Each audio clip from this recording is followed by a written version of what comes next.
in if China were to invade Taiwan? バイデン大統領は、Well, I think his comment was intentionally made, but you must forget the fact that he has in the past also made a similar comment that U.S. would be, willing to fully defend Taiwan if China were to militarily invade Taiwan. That's on the very ground of staying strategically ambiguous in terms of policy. And on the very point that the White House came right out saying, our policy of, staying ambiguous strategically has not changed. The fact that they clarify that right after President Biden's comment actually gives us a signal that the U.S. is starting to look at the change of the policy there. And I have been an advocate of changing this ambiguous strategy. At the time when the U.S. took this ambiguous strategy, there's a huge gap of military power between U.S. and China. But as we see China closing that gap very rapidly with a very strong military power that they're building up, it's dangerous to keep this policy in place. So I would, in consequence, welcome President Biden's comment. His comment flatly would signal a change of that ambiguous strategy policy when it comes to China-Taiwan relationship. この戦略を維持することは危険だというふうに私は思います。 So let me understand this correctly. You're saying that with yesterday's statement, no matter what the White House has said in clarification, you believe that there is a shift in American policy vis-a-vis Taiwan? 中国に対してのメッセージなんですが、this is actually a comment given directly from President Biden, and he talked about U.S.'s full commitment to defend Taiwan, even though the White House came out and denied, any overreaction to that, saying that it's the same policy. But I think essentially what President Biden had said shows the truth, and it was a message to China. Very interesting. Do you believe that Xi Jinping is going to attack Taiwan and take it by force? Of course, Xi Jinping's policy of one China is out and clear, as it had been stated.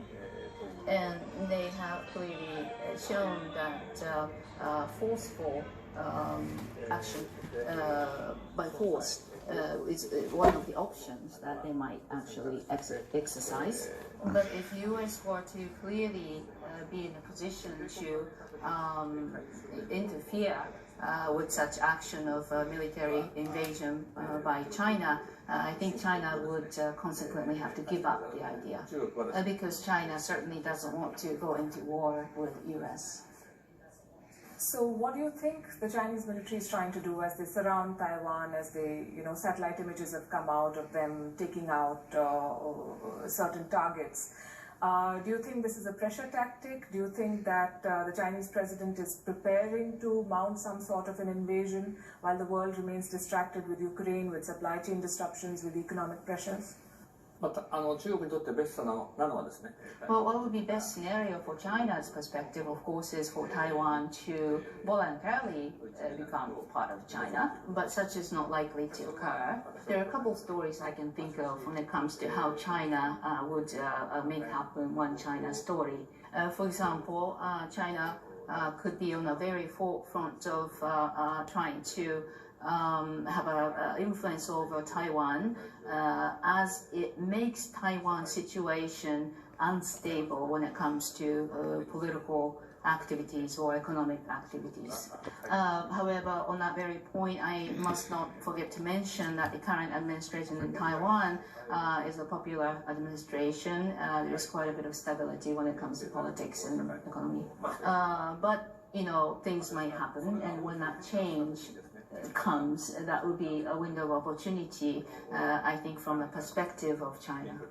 There is a great deal of influence over Taiwan from China, of course, as you know, economically and also in terms of media control. When you say things might happen, are you suggesting that China might engineer political instability in Taiwan, and that would be the route that they would prefer? There are various possibilities.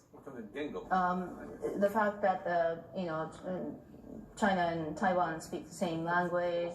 Economically, they are relying on each other. There's quite a bit of going back and forth between the two countries. That gives us, a lot of touch points where things could possibly change.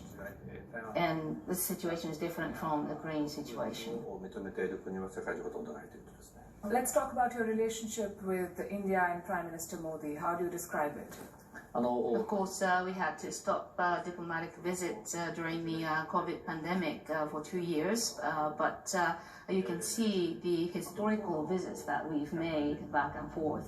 Of course, I was very energetic when it comes to strengthening the bilateral relationship during my second administration, but I would go back as far as my first administration, where I visited India and I gave a parliamentary speech, and I talked about the two seas being united.